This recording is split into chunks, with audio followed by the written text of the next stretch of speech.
Selamat pagi Bapak Ibu, Saudara-saudari, bersyukur hari ini kita bisa memuji Tuhan dan beribadah bersama-sama. Saya berharap kita dalam keadaan sehat dan semangat untuk mendengarkan firman Tuhan hari ini. Sebelum kita masuk ke dalam firman Tuhan, saya mengajak kita untuk bisa bersatu di dalam doa. Tuhan, Bapa di surga, kami mengucap syukur untuk setiap penyertaan Engkau Tuhan di dalam hidup kami Tuhan.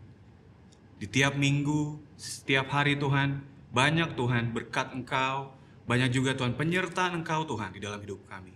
Dan hari ini Tuhan, kami berdoa untuk hati kami, biarlah setiap firman yang kami dengarkan Tuhan, itu bisa membantu hati kami, bisa mengubah karakter kami Tuhan, untuk bisa menjadi orang yang makin cinta dengan Engkau. Sertai hamba-Mu Tuhan, biarlah semua firman yang hamba sampaikan itu adalah isi daripada hati Engkau. Kami berdoa hanya di dalam nama Tuhan Yesus. Haleluya, amin. Judul khotbah saya hari ini adalah How to be Fruitful.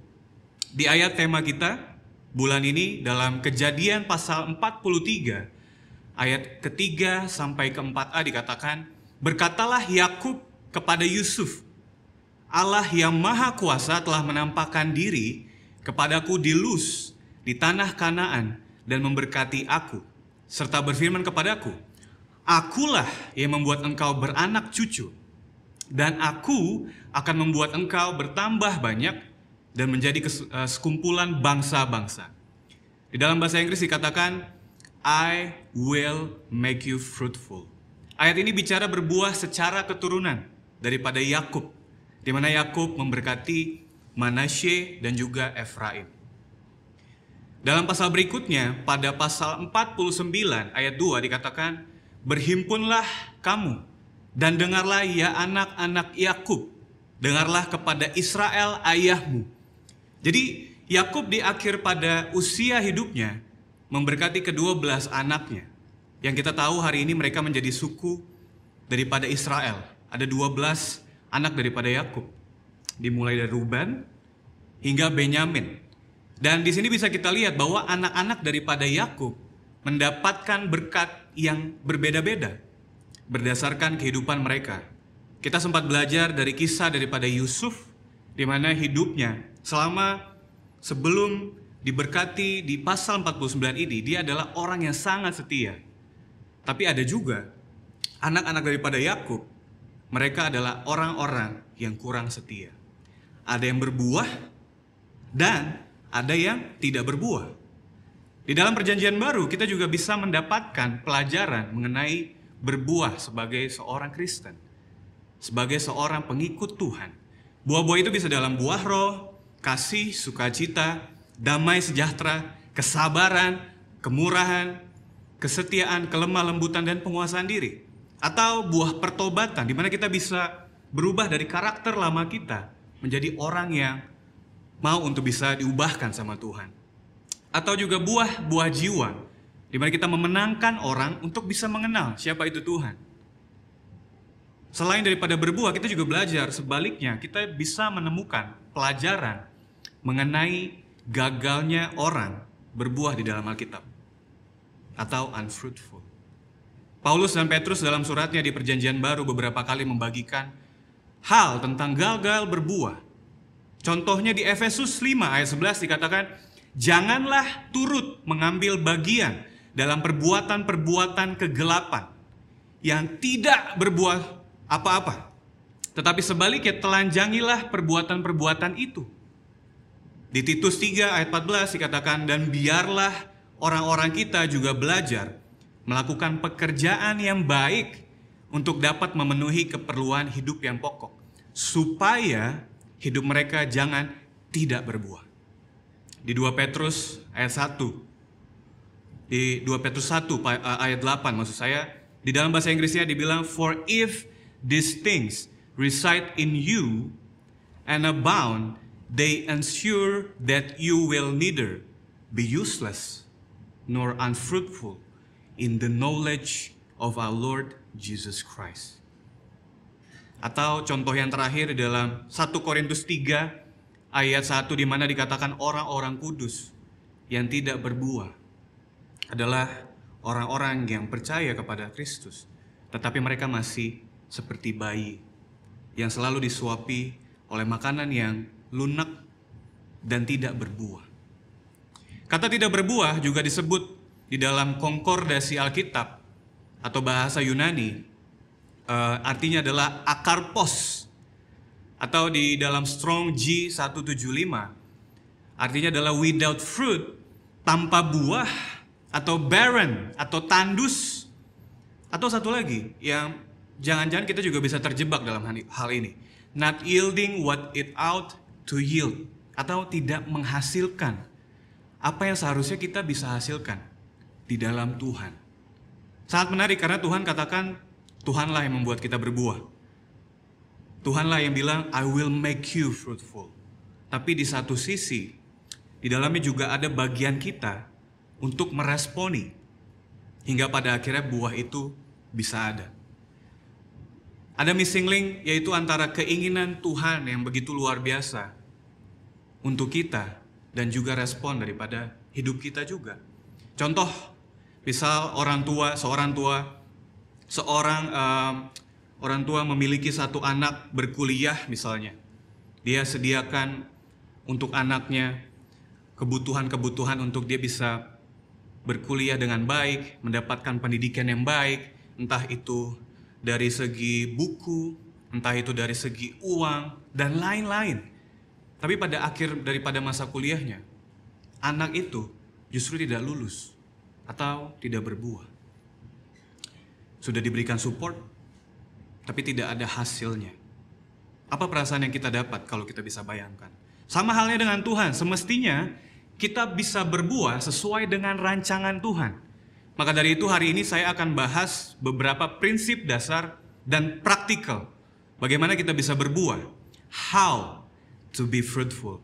Kita akan belajar dari kisah para rasul, di mana Petrus, ada juga Paulus, yang menjadi contohan bagaimana kehidupan seorang murid Tuhan itu bisa berbuah.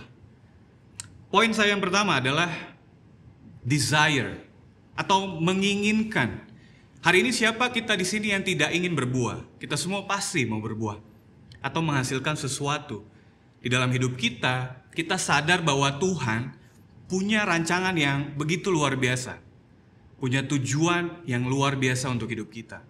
Untuk bisa berbuah di dalam roh tadi, pertobatan dan juga jiwa.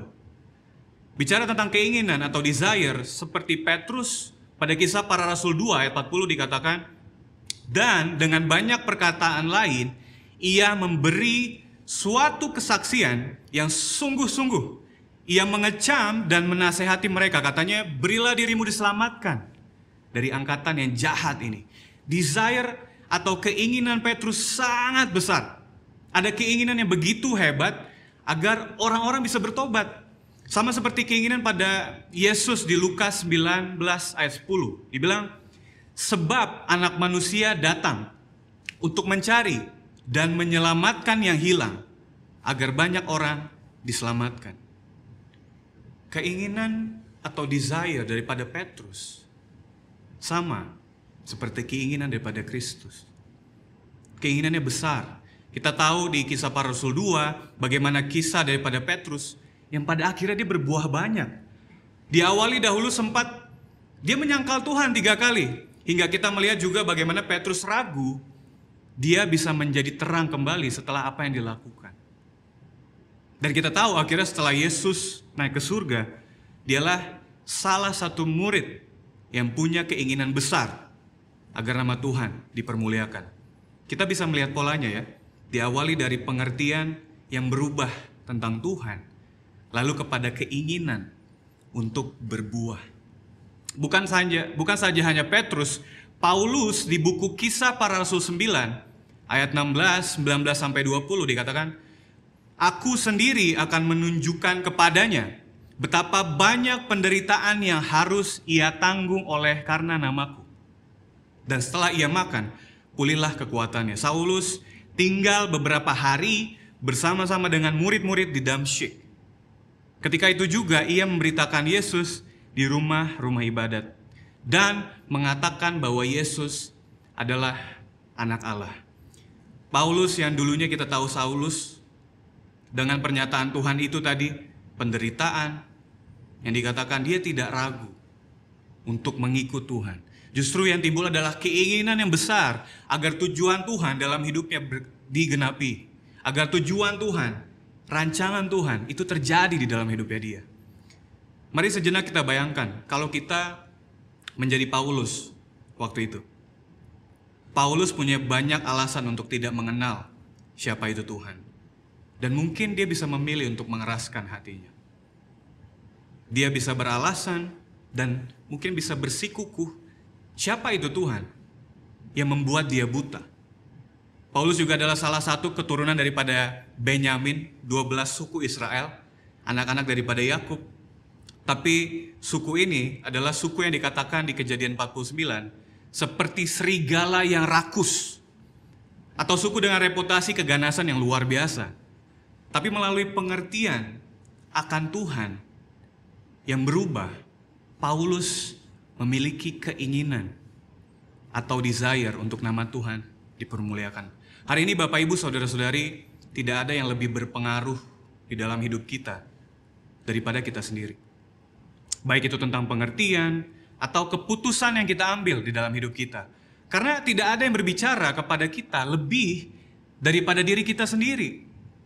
Penilaian terhadap diri sendiri, masa lalu kita, setiap hari kita terus berbicara dengan diri kita sendiri. Judgment, insecurity, hal-hal yang kita lihat sepertinya saya tidak bisa berbuah. Dan keinginan itu menghilang. Sangat penting untuk kita bisa sadari bahwa pengertian Tuhan haruslah lebih berkuasa dibanding pikiran kita sendiri. Atau penilaian diri sendiri. Paulus dan Petrus bisa memilih pikiran mereka tentang apa yang terjadi ke depan berdasarkan apa yang mereka lakukan di belakang. Tetapi mereka menjadi contoh agar kita bisa memiliki keinginan Tuhan atau desire di dalam hidup kita lebih daripada rasa bersalah kita. Hari ini apapun background kita, latar belakang, kita bisa berbuah dengan merubah cara pikir kita yang dahulu dan memikirkan apa yang menjadi isi hati Tuhan. Mari kita doakan keinginan yang Tuhan mau ada di dalam hidup kita. Di dalam hati kita, di dalam pikiran kita. Mari kita punya desire itu untuk bisa berbuah. Yang pertama adalah desire. Poin saya yang kedua berikutnya bukan hanya berhenti pada pola pikir yang berubah dan berhenti di keinginan saja. Namun langkah berikutnya adalah melakukan sesuatu mengenai keinginan itu. Ini menarik, kita harus mengejarnya. Bukan sekedar keinginan lalu ditinggal, sekedar angan-angan, sekedar mimpi, yang kita tidak lakukan sesuatu akan mimpi kita itu. Karena agar kita berbuah harus ada tindakan atau action. Saya pribadi adalah orang yang sangat sumbu pendek dahulu. Dalam pertobatan saya tahu bahwa harus ada tindakan yang saya ambil. Hingga kerap kali Tuhan dahulu kasih training field-nya atau kejadian-kejadian yang merubah hidup saya, melatih saya, dan harus ada tindakan yang saya ambil. Dulu waktu saya berkendara, menyetir mobil gitu misalnya di jalan tol, ada orang yang klakson, ada orang yang mungkin lampu jauh, biasanya itu bisa sangat emosi, bisa menganggap orang lain salah dan menghukum, bahkan bisa sampai berkelahi di jalan. Dan itu adalah hal yang saya mau bertobat. Hingga akhirnya Tuhan kasih training field-nya, tapi harus ada action, di mana saya juga merubah diri saya. Dalam berbuah jiwa juga sama, kita juga harus mengejar itu, menjadi terang. Petrus juga mendesak banyak orang pada waktu itu untuk memberi diri diselamatkan. Bukan berhenti di cara pikir dia atau keinginan saja atau angan-angan agar banyak orang diselamatkan tapi tidak melakukan apa-apa. Dia melakukan tindakan yang besar hingga membuahkan jiwa yang banyak. Coba bayangkan hari ini waktu itu Petrus berhenti pada keinginan dan tidak ada tindakan yang dia ambil. Pasti ceritanya akan berbeda. Saya mengajak kita, let's pursue that fruit. Kejar buah itu. Step daripada mengejar adalah 3 hal ini. Burden atau terbeban, lalu vision atau visi, action dan aksi. Pertanyaan sederhana kepada kita hari ini, sekarang sebagai seorang Kristen, are you still the same person? Apakah kita masih menjadi orang yang sama bahkan setelah kita membaca Alkitab? Dalam pertobatan, dalam karakter spiritual, dan menjadi terang bagi orang, apakah kita bergerak? Atau jangan-jangan kita tidak bergerak dari titik awal di mana kita menjadi seorang Kristen? Mari jawab jujur. Mungkin kita bisa terjebak karena tidak melakukan tindakan apa-apa. Dikatakan di sini, doing nothing is the registration of drift away. Tidak melakukan apa-apa, seperti kita sedang mendaftar kepada kemunduran demi kemunduran di dalam hidup kita. Bersiaplah untuk kembali mundur kalau kita tidak melakukan apa-apa. Hari ini Tuhan tak akan bawa kita kemana-mana kalau kita tidak kejar atau melakukan sesuatu terhadap rancangan Tuhan. Berkeinginan untuk bertobat dari satu dosa, misalnya, tidak akan menghasilkan buah pertobatan kalau tak ada perbuatan yang dilakukan mengenai pertobatan itu. Di buku Kisah Para Rasul 9, 26, 28, dan 29 dibilang, setibanya di Yerusalem, Saulus mencoba menggabungkan diri kepada murid-murid, tetapi semuanya takut kepadanya karena mereka tidak dapat percaya bahwa ia juga seorang murid. Dan Saulus tetap bersama-sama dengan mereka di Yerusalem dan dengan keberanian mengajar dalam nama Tuhan.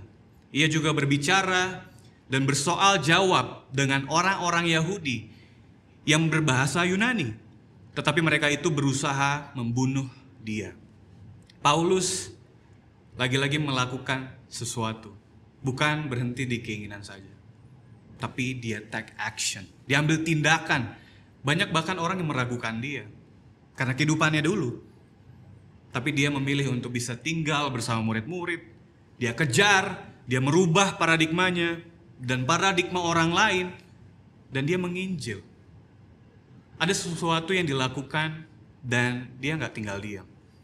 Dia nggak hanya berkeinginan, menyimpannya, tapi dia lakukan sesuatu daripada keinginan dia. Karena kita mau berubah ya di dalam Tuhan. Kita mau untuk bisa dipakai Tuhan. Kita mau untuk bisa lihat rancangan Tuhan. Tapi berhenti di angan-angan dan keinginan. Tidak lanjut pada kenyataan. Seperti halnya saya dulu. Saya juga adalah orang yang sudah baca Alkitab. Sering baca Alkitab. Bahkan dari kecil saya diajarkan untuk pergi ke sekolah minggu untuk beribadah. Tapi saya tidak mengenal siapa itu Tuhan. Karena saya tidak tahu apa yang harus saya lakukan. Seperti halnya ini, penafsiran Alkitab tidak berhenti di pengertian, tapi diteruskan kepada perilaku dan kehidupan. Kita bisa terjebak tahu banyak isi Alkitab bahkan, tapi sedikit melakukan. Apa kabar dengan Paulus? Dia mengikuti kemana Petrus pergi waktu menginjil. Setiap firman yang dia ambil, dia lakukan di dalam hidupnya dia. Bukan hanya baca firman, oh saya mengerti dan tidak melakukan apa-apa. Yang saya bayangkan adalah Petrus juga Paulus mengejar apa yang harusnya dilakukan untuk terus bertumbuh dan berbuah. Selanjutnya di Kisah Para Rasul 11 ayat 26, mereka tinggal bersama-sama dengan jemaat itu 1 tahun lamanya sambil mengajar banyak orang. Di Antiokhia lah murid-murid itu untuk pertama kalinya disebut Kristen. Hingga mereka disebut Kristen, ada andil daripada hidup seorang Paulus. Karena ada banyak contohan dari hidup daripada orang yang mau melakukan, mau mengejar hidup seperti Kristus. Banyak mereka yang menjadi percaya, bahkan mengenal dan menjadi murid Tuhan. Separuh dari buku Kisah Para Rasul adalah menceritakan tentang bagaimana Paulus menginjil. Kita tahu juga dia mengaku adalah apostles of Gentiles atau rasul daripada orang-orang non-Yahudi. Karena keinginannya hanya satu, Bapak Ibu Saudara-saudari, untuk mengejar nama Tuhan dipermuliakan. Kisah Para Rasul 13 ayat 43 dikatakan setelah selesai ibadah, banyak orang Yahudi dan penganut-penganut agama Yahudi yang takut akan Allah mengikuti Paulus dan Barnabas. Kedua rasul itu mengajar mereka dan menasehati supaya mereka tetap hidup di dalam kasih karunia Allah. Di Kisah Para Rasul 13 ayat 49 berikutnya dikatakan, lalu firman Tuhan disiarkan di seluruh daerah itu. Amin. Kita bisa melihat waktu ada sesuatu yang kita lakukan atas keinginan daripada Tuhan, itu pasti akan ada buahnya. Mari kita kejar dengan melakukan yang terbaik agar kita bisa berbuah. Yang kedua adalah pursue, kejar keinginan daripada Tuhan. Yang terakhir, langkah berikutnya, bagaimana kita bisa berbuah adalah rely atau mengimani, rely on God, mengandalkan Tuhan. In your faith artinya adalah berikutnya untuk bisa kita berbuah, prosesnya adalah bergantung kepada yang punya rancangan. Saya sebagai anak muda dahulu sangat suka dengan yang namanya hasil instan. Kadang kami menyebut generasi sekarang atau generasi kami adalah generasi Indomie, cepat dan efisien gitu ya. Mendapat sesuatu dengan sikat hingga akhirnya terkadang kita bisa menganggap proses panjang dari sesuatu hal adalah sebuah kegagalan. Terkadang kita bisa seperti itu. Tuhan, saya sudah menginginkan, saya sudah doakan, saya sudah melakukan bagian saya. Tapi kenapa hasilnya belum terlihat Tuhan? Saya ingat waktu saya sekolah menengah atas dan belajar tentang menanam. Saya belajar menanam tanaman cabai waktu itu. Lalu saya tidak sabaran melihat pertumbuhan daripada apa yang saya tanam. Dan guru saya katakan sesuatu yang sampai hari ini, detik hari ini, masih terekam di memori saya. Dia bilang, Robert, baru menanam benihnya beberapa hari, masa sudah mau melihat buahnya? Terkadang kita bisa lupa bahwa berjalan bersama Tuhan adalah proses berbuah, dan dialah yang beri pertumbuhan. Paulus katakan dalam 1 Korintus 3 ayat 6, aku menanam, Apolos menyiram, tetapi Allah lah yang memberi pertumbuhan. Paulus dalam suratnya memperingatkan kita bahwa semua pelayanan yang dilakukan oleh Paulus dan orang-orang itu atas penyertaan Tuhan. Buah yang ada, jiwa yang ada, pertobatan yang ada, itu ada andil Tuhan. Bukan saja berhenti di keinginan, perilaku, tapi hal yang ketiga adalah kita harus bergantung kepada Tuhan. Karena Tuhanlah yang kasih kita berbuah, Bapak Ibu, Saudara-saudari. Yang kita harus ingat adalah jangan fokus pada hasilnya saja.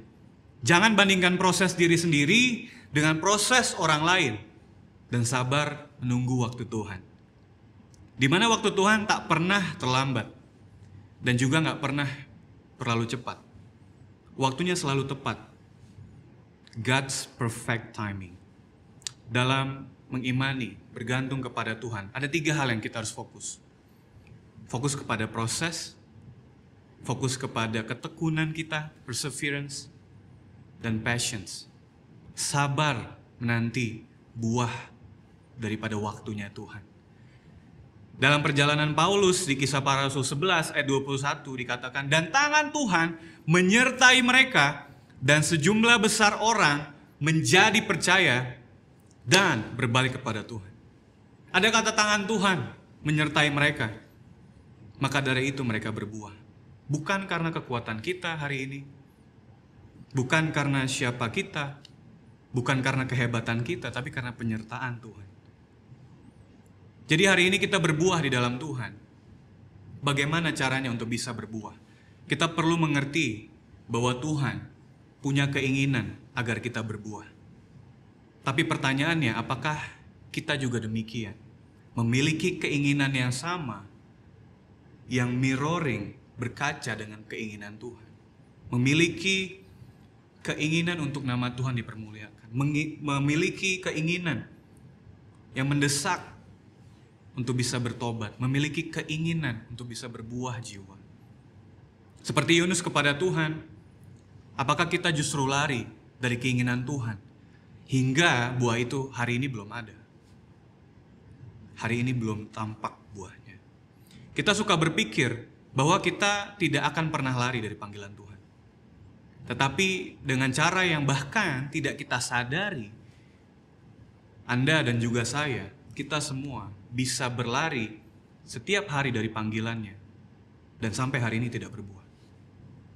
Haruslah menjadi keinginan kita untuk berbuah.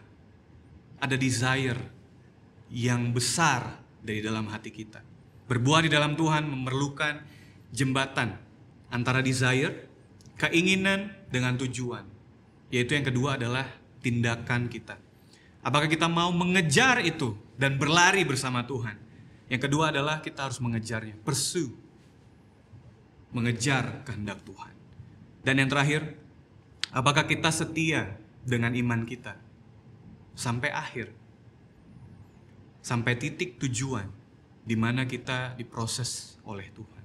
Mengimaninya. Rely on God. Jadi 3 hal yang kita lakukan untuk bisa berbuah.